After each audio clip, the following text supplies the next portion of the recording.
We didn't have organized school as we know it until the Civil War. And before the Civil War, if you wanted to get a job, you got a job by being an apprentice. Or your parents were rich, in which case you grew up to be a prince or do whatever you wanted.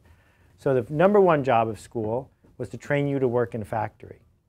And the number two job of school was to answer the biggest fear that factory owners had, that they were making stuff so fast that people wouldn't be able to buy it all. So they trained you from the time you were in kindergarten to buy. A typical person had 2 pairs of pants. I just read in the Times today, one of the women in Housewives of New Jersey has 401 pairs of stretch jeans. Now, where did she learn that? She learned that from school. When I was in college 400 years ago, I started a student-run business that became the largest student-run business in the country. There was an era then where college students demonstrated to each other that it was possible to become an entrepreneur right out of university. It's always one person says, this is a waste of time, and I could get out of here with a B instead of an A and spend 20 hours a week or 40 hours a week doing the thing I did to allow me to do something that might not work. And that's a decision that only 1% of the people at Harvard are going to make, and only 1% of the people at Tufts are going to make, and only 1% of the people anywhere you go to school are going to make. You've indicated, I think, that you want to be one of the 1% of those people. But you're not going to be able to do that by doing the things that you are good at. The very thing that got you in to school is not going to make this work. Bill Gates and Steve Jobs, totally different tactics to build companies that each changed the world. So the tactics aren't important. What's important is just deciding.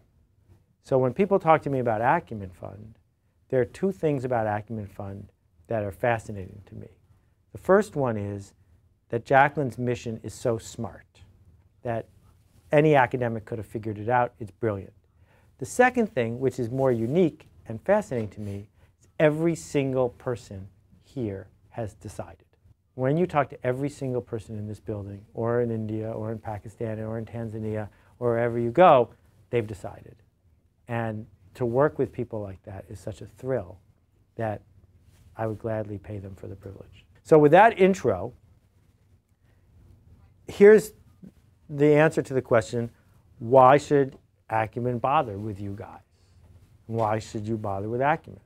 Because after all, Acumen's stated mission is to raise money, patient capital, invest it in wicked smart, underfunded entrepreneurs in the developing world who want to use the money to make a profit selling stuff to poor people.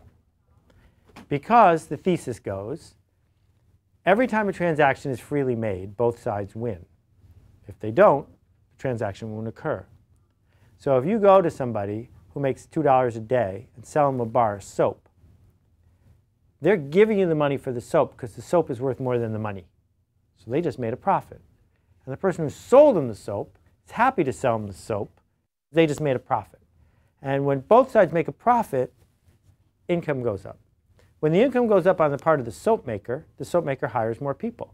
They hire people to work in the factory, they hire salespeople, they hire people to deliver stuff, all of which means jobs for people on this side who buy more soap. People with more soap are cleaner. Cleaner people are healthier. You lose less days, and people live longer. Education spreads because you're not spending all your time being sick. So all these benefits occur, and nobody showed up with a blank check and said, here's some aid. That you've short-circuited the negative cycle of welfare that says your job is to look good for the camera when I give you this bag of rice. That's a really hard job to scale. Right? You can't look even better and get 2 bags of rice. It doesn't work. But the model of patient capital investing in people who can make money by selling locally to people who can buy scales. So that leads to Acumen's real mission, its secret mission. There's no way this group of people, as committed they are, as much as the decisions they made, could fund all the people they need to fund, could raise all the money they need to raise, could catch up 300 years worth of capitalism and insight from the developed world and bring it to places in the world where it'll pay off. That the more people who sell more stuff door to door in Tanzania, the easier it's going to be to build a culture of commerce that actually benefits people on both sides. So what Acumen needs is competition. Now what Acumen needs is not just competition, but really good competition, really smart competition. because only when that happens will there be enough smart people like you who want to work on these projects. Only when that happens will there be enough money coming in through all the various competitors to fund these projects. Acumen's goal isn't to win. Acumen's goal is to change the world. Making change is addictive.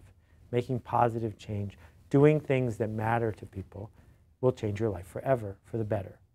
So every one of you is capable of getting into med school if you want to, but that would be a bad decision because you're signing up to be a cog in a broken system. We're not going to run out of doctors. Let someone else be a doctor. What your job is to do is to figure out how to lead, how to connect people, how to break rules that don't get you in too much trouble.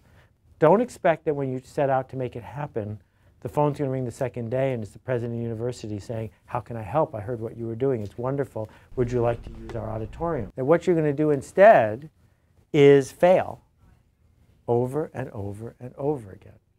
Because if it was easy, everyone would have done it already. It's not easy. That's why you're here. But the failure, every one of the cycles of failure is going to teach you something. You are here because Yasmina's betting you're going to be a surprise bestseller. That you're going to do something that we don't have the formula for, and then everyone else is going to copy you. But you're going to have to decide first, and I hope you do. I really appreciate what you're doing.